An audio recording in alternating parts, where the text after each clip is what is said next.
All right, this is Saturday. So yesterday I went to a funeral for a friend's dad, and it was northwest of here, Fairpeace, and I went by a Case IH dealer on my way. And since this race here, and you can see that's a pretty nice one, is what came out of here, I have no idea how it got in this condition, but the new race just flops right in there and wiggles around, and that is not going to fly. I don't know how, but that is what it is. So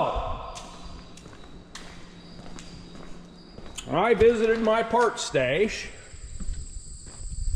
and since the other hub is just as bad, I dug these out. Those, which I believe are perfectly fine, came out of that 856. Why, you might ask? Because these splines are shot, both of them. This is a long story, and this is how a guy gets a lot of spare parts, but also in the parts vault over there are two more hubs. Just hubs, no bearings. The races are in them. One, I'm pretty sure, came off the 1460 when I lost that bearing combining corn. And what a fun day that was. So I went to Colfax, bought a complete assembly. That was the easiest way to get back to going. And then I later converted it over to the HD hubs and spindles, much better. So, steering arms were loose on the 856, and it turned out it was the spindles at fault, so I put the ones from the combine in the 856, clamped the steering arms on, and voila, we have nice tight steering for minimal investment. And I think that this is kind of a homemade situation. Previous owner split the steering arms and welded these clamps on them. It seems to work. Between tightening them as tight as I could get them in the combine spindles, they're good. We're off topic, but you're getting an explanation. So, what we need to know is, where is that stupid phone at again? Always do this. There it is. All right, here we are. We're getting ready to put the hammered silver on that there rim for the 756. I moved it outside thinking that sunshine and breeze might help the paint dry. And if we can get 2 coats on it today, we're ahead of the game. I added a little bit of thinner, I don't know, clean strip. It still seems a little thick to me, but I'm out of room for thinner, so we're gonna paint some, and then we'll probably thin some more and then continue on. So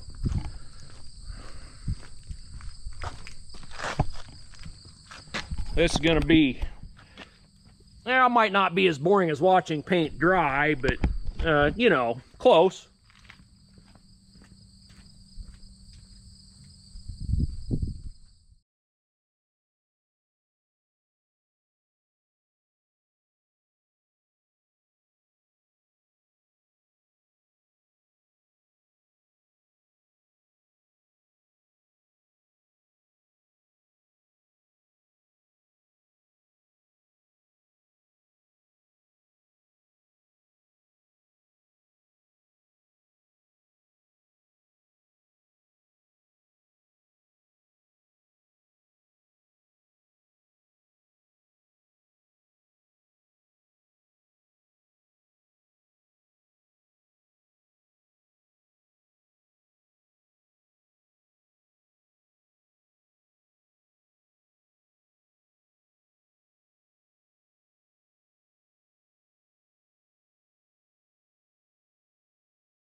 Well, first coat's on.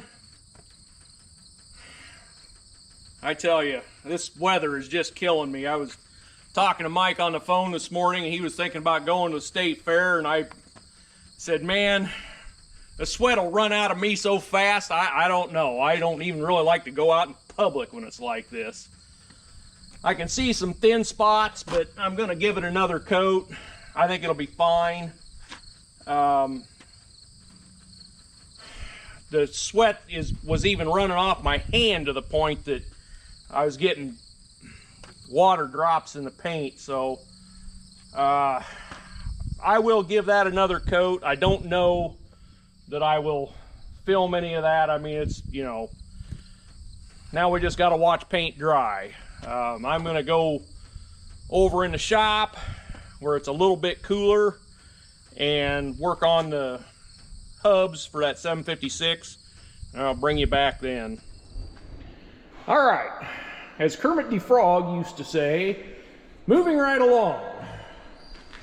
Well, and in my case, at an incredibly slow pace. Why have I got you staring at this new hub, new used hub? Well, if you will notice, we have a hole, which is supposed to have a grease zerk in it. My guess, and it's just a guess, is that that had a drive-in zerk at one point in its life. So we can't have a hole because that will let in all sort of ill things. So I got out the zerk assortment with the thought that I would do a separate video on how to use a pipe tap reamer. But as luck would have it, the size zerk, this is the one I'm going to use, those are 1/4 so just a straight hole, no big deal. We'll save the pipe tap reamer video demonstration, whatever it is, for another day. So my tap drill chart calls for a number 3 drill, and that's roughly 210 thousandths, and our hole is about 190, so it's not going to be a lot. I'm not even going to attempt to set that up in the drill press. I'm just going to stick it in the vise and do it with the DeWalt and hand tap. Then we'll clean the shavings out of the grease and get on with our day.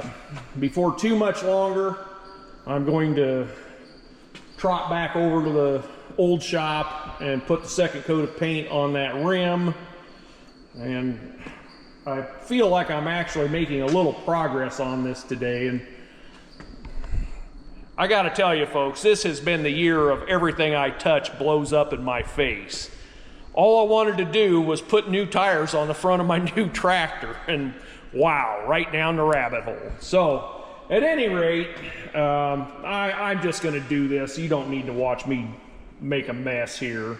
I'll bring you back later when maybe something exciting is happening. Well, it was a pretty good day for a hot, humid, miserable day here in central IA. I just shot the second coat of paint on that hub assembly.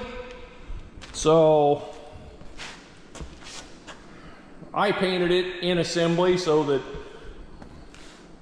we don't have to knock the paint off the dust cap. The only, you know, this side's done. I'll put the wheels and tires on it tomorrow, and the only real sadness here will be the paint that came off the lug bolts. I got that rim, got 2 coats of paint on the rim for the right rear.